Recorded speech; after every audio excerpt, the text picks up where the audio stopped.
Inside the dim glow of the cowboy's candlelit cabin, where shadows danced on rough-hewn timber walls and the cold wind hissed outside like an old ghost wandering the plains, she whispered, "Don't stop.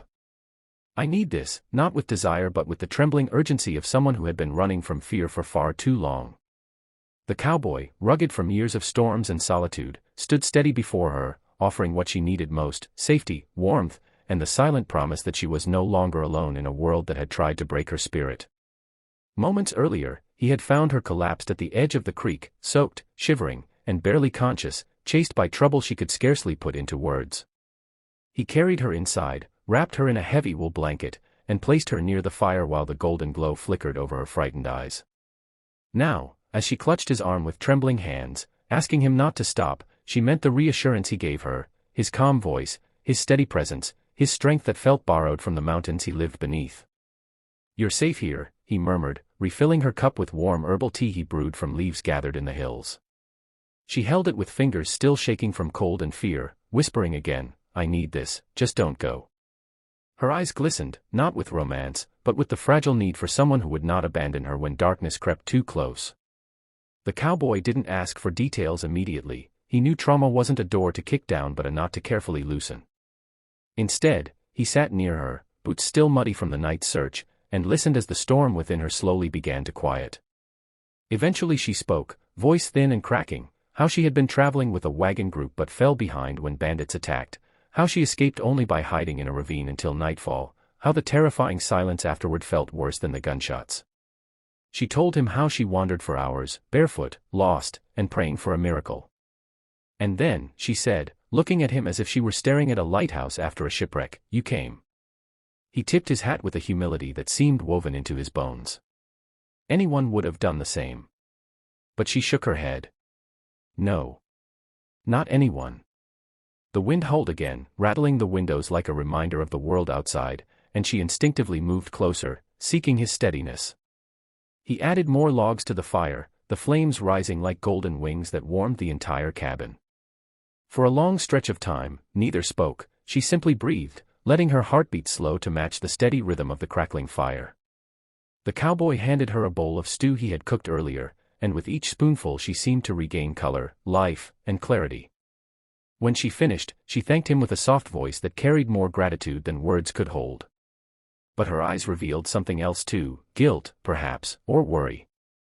"You don't owe me anything," he said, reading her silence with the instinct of someone who'd spent years observing storms, animals, and human hearts. She exhaled shakily. I don't know what happens next."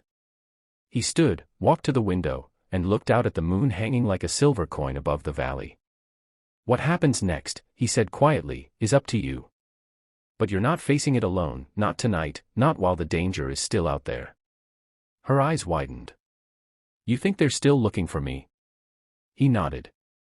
"Men who attack travelers don't usually stop until they're sure their tracks are clean." Fear flashed across her face, and she gripped the blanket tighter. Seeing this, he stepped closer, resting a reassuring hand on her shoulder. "I'll keep watch," he told her. "I've faced their kind before." And though the world outside was dark and merciless, she believed him, not because of his rifle leaning by the door, nor the knife strapped to his boot, but because something in his eyes told her he had weathered storms worse than this. The fire burned low as the night deepened, and the cowboy set a chair near the door, ready to stand guard until sunrise. She watched him from the cot, her voice barely above a whisper as she said again, "Please, don't stop. I need this. I need to know you'll be there when I wake up." He tipped his hat once more, his silhouette outlined by the falling candlelight. "I ain't going anywhere." With that promise anchoring her, her trembling eased, and exhaustion finally pulled her into a deep, healing sleep. Outside, the wind roared, branches snapped, and distant hoofbeats echoed through the valley, but inside the cabin, there was peace, the kind born from courage, compassion, and the quiet strength of a man who lived by a simple creed: protect those who can't protect themselves.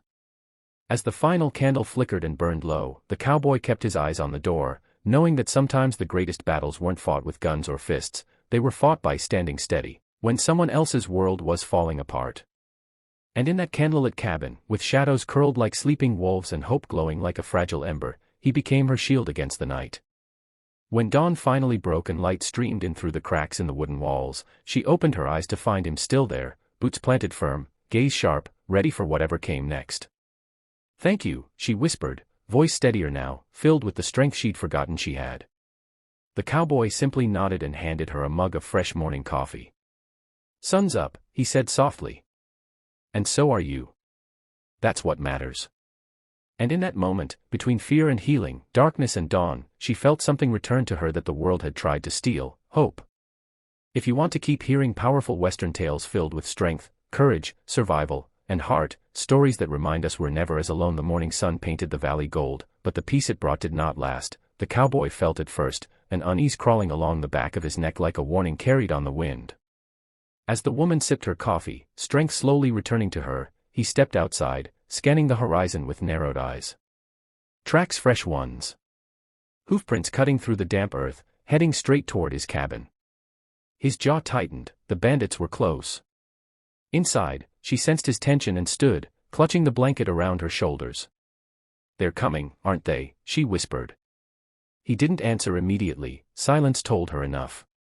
He moved quickly, handing her his spare coat, loading his rifle with smooth, practiced motions. "Listen," he said firmly, "you're not going back to them. Not today, not ever." Fear flickered through her eyes, but beneath it burned a spark of resolve he hadn't seen the night before. She stepped closer. "I don't want to run anymore." The cowboy nodded, respecting the strength in her trembling voice. "Good. Then you'll stay behind me."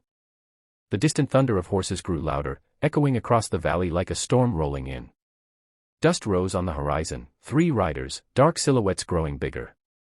She felt her heartbeat hammering, but she kept her eyes on the cowboy, grounding herself in the steadiness of his presence. He stepped onto the porch, rifle in hand, shoulders square, a man ready to face whatever shadows chased her. The bandits slowed their horses, circling like wolves. Their leader, a scar-faced brute with cold eyes, smirked. "We're just here for the girl," he called. "Hand her over, cowboy. You can walk away." The cowboy didn't flinch. "She ain't yours," he said, voice low but sharp as a blade. "And she ain't going anywhere."